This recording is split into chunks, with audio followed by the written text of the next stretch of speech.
hoe Antoni vrede gemaak het. Dis jou eie skuld, sê Antoni bitsig en wys na die stikkende pop. Is nie, jy het dit gedoen, sê Anna.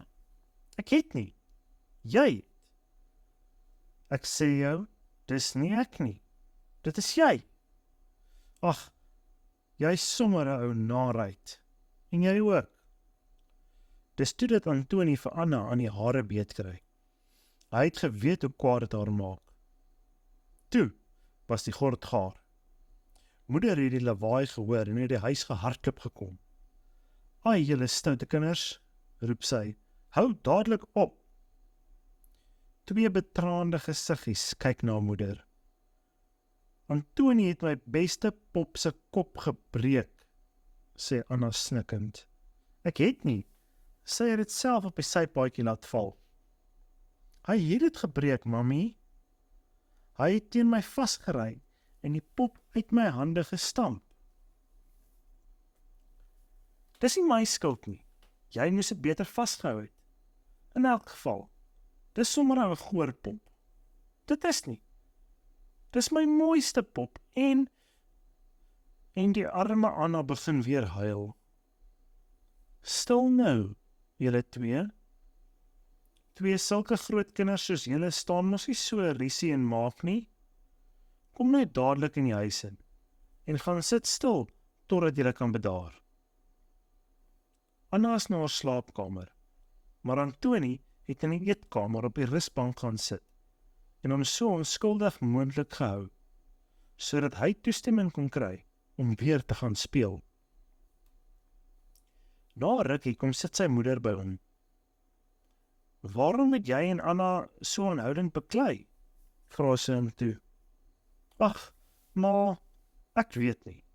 Sy is maar altyd so kwaai. Maar sy sê, dis jy wat so kwaai is.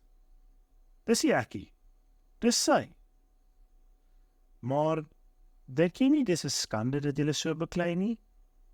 Julle is net soos twee katte. Miskien is ons. En sê nou Anna word baie siek en sy gaan dood. Sal jy dan nie spyt wees nie?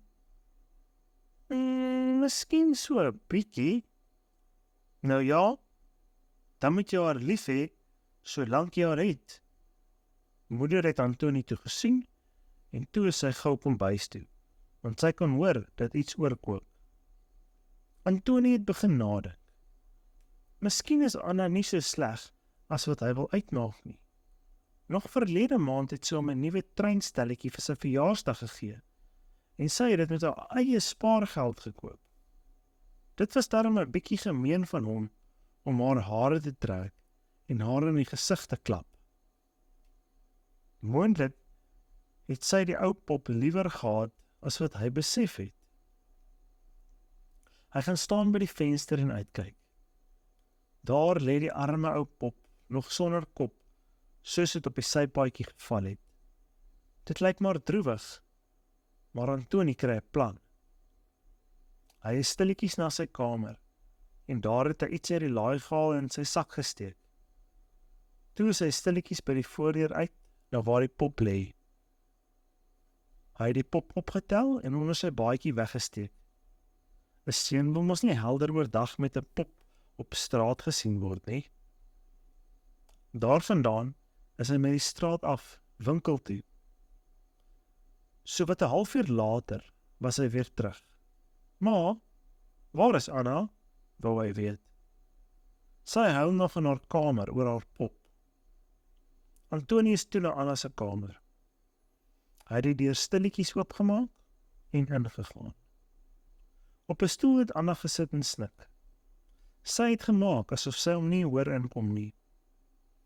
Toe gaan sit hy langs haar. Anna, geen antwoord nie. Antoni skuif nader en sit sy arm om haar nek.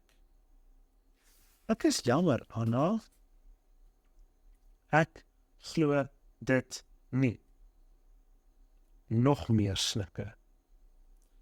Ek is regtig jammer. Kyk, jou pop maak keer nou niks nie.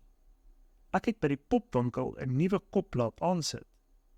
Ek het self daarvoor betaal. Antoni begin die pakkie oopmaak en eindelik begin Anna nuuskierig word. O, maar jy het 'n mooi gesig uitgesoek. Die trane hou sommer op met loop. Ja, en ek gaan probeer om nie meer vir jou kwaad te word nie.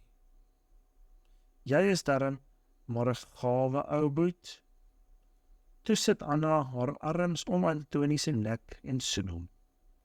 En altyd daarna, as hulle vir mekaar wou kwaad word, het hulle gedink aan die dag toe Antoni so grootmoedig was om vrede te maak.